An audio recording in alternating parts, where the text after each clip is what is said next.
श्री सद्गुरुदेव भगवान की जय। अनंत कोटि संत वैष्णव भगवान की जय। पवन सुत हनुमान की जय। सियावर रामचंद्र भगवान की जय। जय जय श्री सीताराम। अनंत कोटि ब्रह्मांड नायक परात्पर परब्रह्म भक्तवांछा कल्पतरु भगवान श्री सीताराम जी की कृपा से और श्री हनुमान जी की परम पावन उपस्थिति में भगवान श्री राम की कथा आज वहाँ पर प्रवेश कर रही है जहाँ पर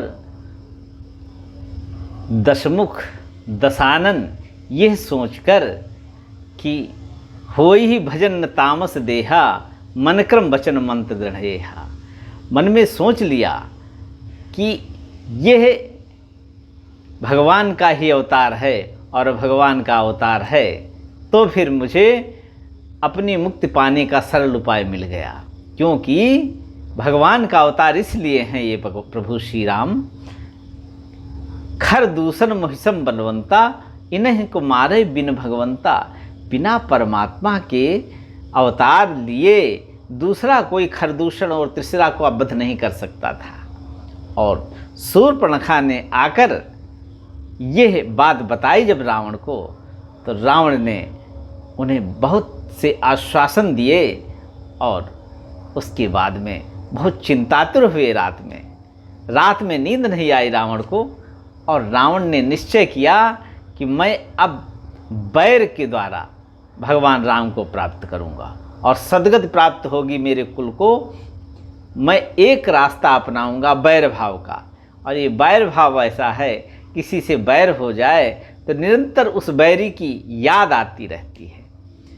यह निश्चय करके रावण ने पुष्पक विमान पर आरूढ़ होकर वहाँ पहुँचने की यात्रा की जहाँ पर मारीच सिंधु के तट पर रहते थे। चला अकेल जान चढ़ता हवा बना बस मारीच सिंधु तक जहाँ पर मारीच रहते थे वहाँ पर रावण अकेले ही पहुँचे।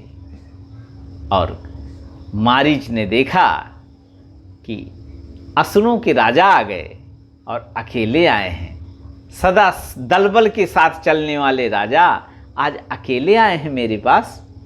तो कर पूजा मारीच तब सादर पूछी बात, कवन हेतु मन व्यग्र अति अक्सर आयो तात। अरे बिना बताए आ गए। कोई मंत्री आता है, कोई मिनिस्टर आता है, बड़ा आदमी आता है तो पहले उसके प्रोटोकॉल को पूरा करने के लिए उसके निम्न स्तर के जो अधिकारीगण हो आते हैं, लेकिन आप अकेले आ गए। कर पूजा मारीच तब सादर पूछा बात। और आदरपूर्वक मारीच ने रावण की पूजा की और पूछा कि अकेले क्यों आए। दसमुख सकल कथा ते ही आगे, कही सहित अभिमान अभागे। दशानन ने सारी बात मारीच को कह सुनाई। किस तरह से खरदूषण और तीसरा का वध किया राम ने, और किस तरह से शूर्पणखा की नाक कान काटी राम की प्रेरणा से उनके छोटे भाई लक्ष्मण जी ने। दसमुख सकल कथा ते ही आगे, कही सहित अभिमान अभागे। उस अभागे ने वो पूरी कथा बता दी जिसमें शूर्पणखा को विरूप किया था लक्ष्मण जी ने, और खरदूषण तीसरा का वध हुआ था। उसमें 14,000 राक्षसों का वध भी भगवान राम ने अकेले ही किया था। ये सारा पुरुषार्थ पराक्रम भगवान राम का सुना दिया मारीच को, मानो मारीच को राम कथा सुना रहे हैं। मारीच को बहुत अच्छा लगा और मारीच ने कहा तो मैं क्या कर सकता हूँ इसके बारे में। तब रावण ने कहा, हो कपट मृग तुम छलकारी, जय विधि हरि आनो नृपनारी। आप कपट वेश धारण करने में बड़े निपुण हैं और आप वहाँ जा कर के कपट वेश में मृग बनिए और ऐसा छद्म वेश धारण करके उन दोनों राजकुमारों को वहां से दूर ले जाइए, और जब अकेले सीता रहेंगी आश्रम में तो मैं उनका अपहरण कर लूंगा। हो कपट मृग तुम छलकारी, जैविध हरि आनो नृप नारी। मारीच ने हाथ जोड़ लिए, तेह तब कहा सुनो दसीसा। अरे दशानन सुनो, मैं उनके बारे में जानता हूँ, शायद आप उनके बारे में नहीं जानते। तेह तब कहा सुनो दसीसा, ते नररूप चराचर ईसा। वह मनुष्य के रूप में चराचर के नायक हैं। अखिल ब्रह्मांड नायक ने अवतार धारण करके ये लीला कर रहे हैं। ते नररूप चराचर ईसा, तासों तात बैर नहीं कीजिए। हे तात, उनसे बैर मत कीजिए, क्योंकि उनके इशारे पर ही काल भगवान सबको जिंदा रखते हैं और किसको मारना है मारते रहते हैं। तासों बैर कबह नहीं कीजिए, मारे मरिए जियाए जीजे। रावण ने कहा, तुम कैसे जानते हो कि ये चराचर के नायक हैं और इनमें उतना पुरुषार्थ है? बोले, मैं जानता हूँ रावण, मैं जानता हूँ उनको। कैसे जानते हो?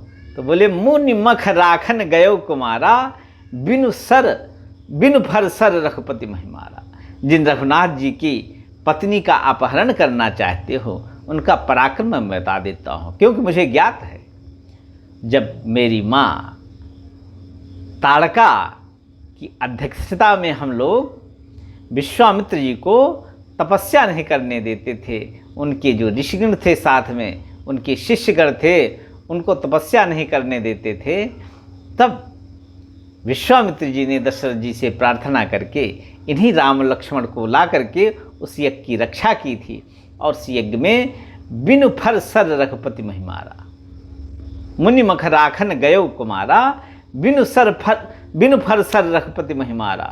और सत जोजन आयो छन माहे, एक पलक झपकते ही मैं उस बाण के द्वारा 100 योजन यहाँ पर आकर गिरा। इसलिए तेहिसन बैर किए भल नाही, इसलिए उनसे बैर करने से भलाई नहीं है। रावण ने कहा, अरे वो मनुष्य हैं, तुमको नहीं मालूम। तो मारीच ने कहा, जो नर तात ततपि अतिसूरा। हे तात, अगर वो मनुष्य भी हैं, आप कहते हो थोड़ी देर के लिए मान लें, तब भी उनके समान वीर कोई है नहीं, बल्कि सीमा है अति सूरा। जो नरतात तब तब अति सूरा, तिन्ह विरोध न आए पूरा। उनसे विरोध करके कोई भलाई नहीं है। तिन्ह विरोध न आए पूरा।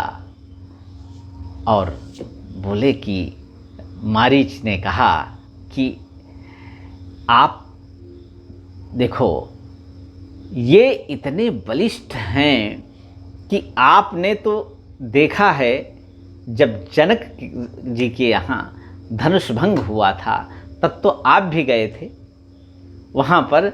आपने और बाणासुर ने उस बाण को प्रणाम किया, परिक्रमा करके चले आए थे, उसको छुआ तक नहीं था। जो नरतात ततपि अब सूरा, तिन्ह विरोध आय पूरा। और देखो, जिह ताड़का सुबाहु हति, जिसने ताड़का को मार दिया और सुबाह को मार दिया, ये तो अजेय थे सर्वथा। जिह ताड़का सुबाहु हति, तो बोले ताड़का सुबाहु की मेरी बराबरी कर रहे हो? मारीच ने कहा, बराबरी नहीं कर रहा हूं, लेकिन एक जगह आप भी उनसे मात खा गए थे।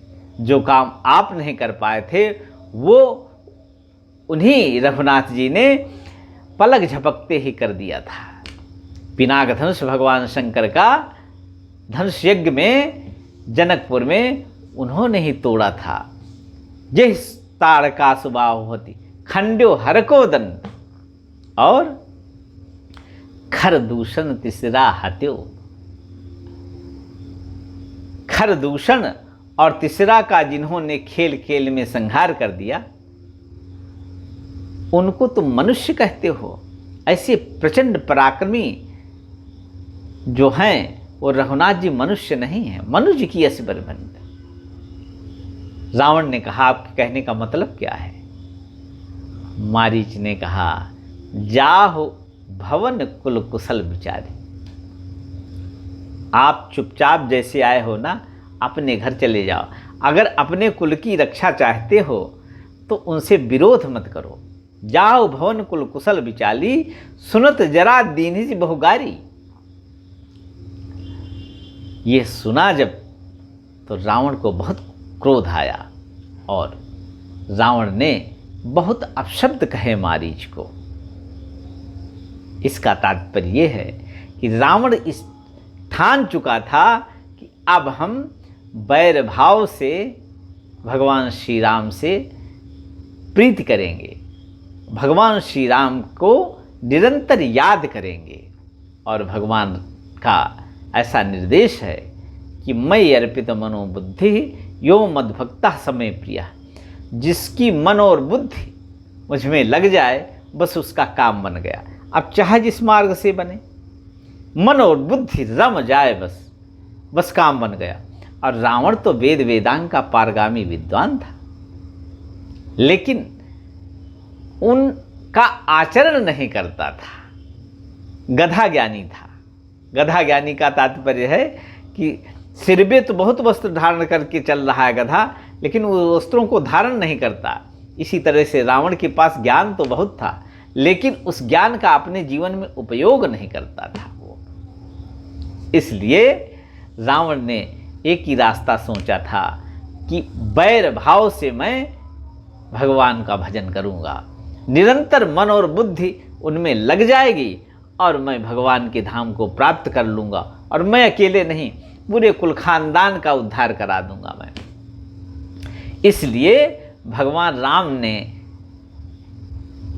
इतने कृपाल भगवान की रावण की इस इच्छा को भी पूरी कर दिया।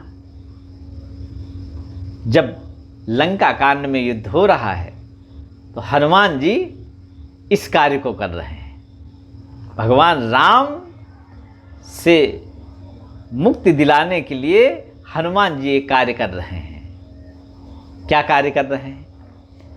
महा मुखिया जे पावहें ते पद गह प्रभु पास चलावें। हनुमान जी क्या करते हैं कि बैर भाव से ये सुमिरन कर रहे हैं ना भगवान का, क्योंकि भगवान की शर्त तो यही है कि मन और बुद्धि मुझ में समर्पित कर दे। जो ये दो पुष्प जिसने जिस जीवन में मुझको अर्पित कर दिए, मन और बुद्धि रूपी पुष्प, ये दो वस्तुएं जिसने मेरे लिए समर्पित कर दी, बस वो मेरा हो गया, वो सबसे प्रिय है मुझे। और रावण को एक ही रास्ता सूझा था कि बैर भाव से मैं भगवान को प्राप्त कर लूँगा, ये निश्चय था। और मैं ही नहीं, मैं अपने पूरे कुल खानदान को बैर भाव प्राप्त कराकर भगवान श्री राम के धाम पहुंचवा दूंगा, ऐसा उसने निश्चय किया था। और हनुमान जी ने क्या किया, ये सिद्ध कर दिया हनुमान जी ने वहाँ पर कि बैर भाव से भी भगवान का भजन करने से अगर मन और बुद्धि भगवान में अर्पित हो गई किसी भी रास्ते से, तो वो भगवान को प्राप्त कर लेगा। 5 भाव हैं भक्ति करने के, लेकिन छठा भाव बैर भाव भी है। ये भाव असुरों का होता है, जैसे राक्षस, रावण जैसे राक्षसों का ये भाव होता है। बैर भाव सुमिरत मह निश्चर। हनुमान जी क्या करते थे, इस बैर भाव को पुष्ट करने के लिए हनुमान जी ने सोचा कि मन और बुद्धि तो इनकी भगवान में अर्पित है, इसलिए इनको भगवान की शरण में भेज देता हूँ। तो महा मुखिया जे पावहें ते पद गह प्रभु पास चलावें। उनकी चरण पकड़कर हनुमान जी उनके पास, भगवान राम के पास भेज देते हैं। अब विभीषण जी से हनुमान जी, भगवान राम पूछते ये कौन है? विभीषण जी बताते ये अमुक योद्धा है रावण के दल का। और भगवान राम कहे विभीषण तिनके नामा, देह राम तिनहो निज धामा। उनको भी भगवान राम अपना धाम दे देते थे। ऐसे परमात्मा है। पार्वती जी कहती हैं, ये कौन सी भक्ति हो गई जिसमें भगवान को इन असुरों ने प्राप्त कर लिया। विरोध करने के बाद, इतना पापाचार करने के बाद असुरों को प्राप्त कर लिया। भगवान की एक प्रतिज्ञा है, अब चेत सुदराचारो भजते माम अनन्य भाग साधुरेव से मंतव्य सम्यक व्यवस्थो ही सह। कितना भी दुराचारी हो, अगर मन बुद्धि किसी भी रास्ते से भगवान के चरणों में समर्पित हो गया तो भगवान का प्यारा है। और इसीलिए भगवान ने उन सबको अपने धाम भेज दिया, सदगति प्रदान कर दी, आवागमन के बंधन से मुक्त कर दिया। भगवान राम अत्यंत मृदुल हैं, उनका चित्त बड़ा उदार है। पार्वती जी ने जब आश्चर्य किया तब भगवान राम ने कहा, उमा राम मृदुचित्त करुणा कर।